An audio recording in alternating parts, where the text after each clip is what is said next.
Hello everyone, let's dive into the word. I recall when I was in school, I used to study so hard just to get good grades, as I thought that getting good grades would lead me to better opportunities later on and also be accepted and, it could give me opportunities to get awarded.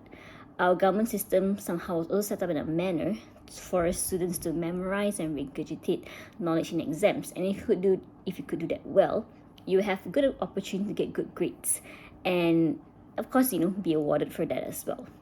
Looking back, it was quite overwhelming for me as I would be so fixated on making sure I knew everything just for the exams. And usually after the exams, I would forget quite a bit of what I actually studied for the exams, as it was of no meaning to me. Studying caused me a lot of anxiety, and it was crippling at times as I would put aside all other priorities just for the sake of getting good grades. I do feel that I missed out quite a bit during my younger years just because school and studies and grades were just the highest priority for me. It was only during my degree, master's, and certification years that I started to learn to enjoy learning and sought learning because I genuinely wanted to learn. It was not so much about just getting good grades, and come to think of it, I actually did even better during those years. In today's Gospel, we see the Pharisees questioning Jesus and his disciples for breaking the Sabbath law. 4 of the forbidden kinds of work on the Sabbath for the Pharisees were reaping, threshing, winnowing, and preparing food. And technically, the disciples had broken every one of them, according to the Pharisees. By plucking the corn, they were guilty of reaping. By rubbing it in their hands, of threshing.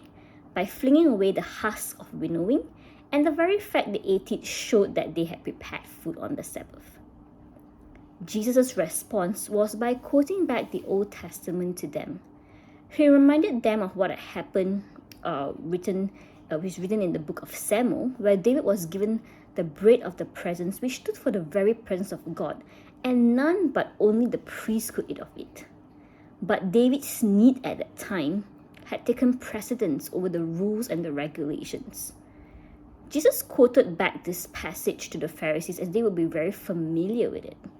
However, despite knowing about this passage well enough, the Pharisees never truly understood what it meant.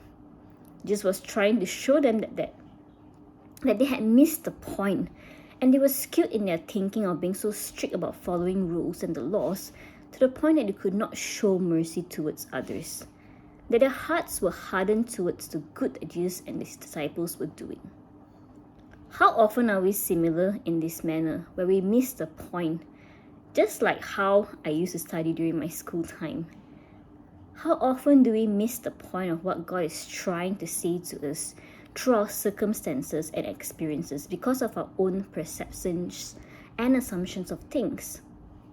How often do we misunderstand God and fail to show love and mercy towards Him and also to the people around us because of this? God is teaching us through today's Gospel to lean in to understand God's purpose, to accept that sometimes our heart may not be in line with God's.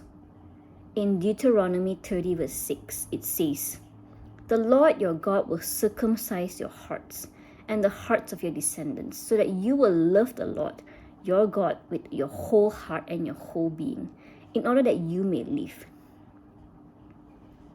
Are we allowing the Lord to circumcise, or rather change our hearts so that we may not keep missing the point?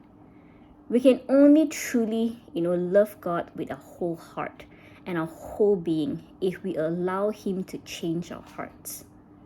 So I pray, brothers and sisters, that we may learn to allow the Lord to change our hearts so that we may truly understand God's heart that is so merciful and loving, and that through that we may be able to live that out daily in our interactions with the people around us or the people that we encounter. I'm praying for all of you. God bless you and have a blessed day.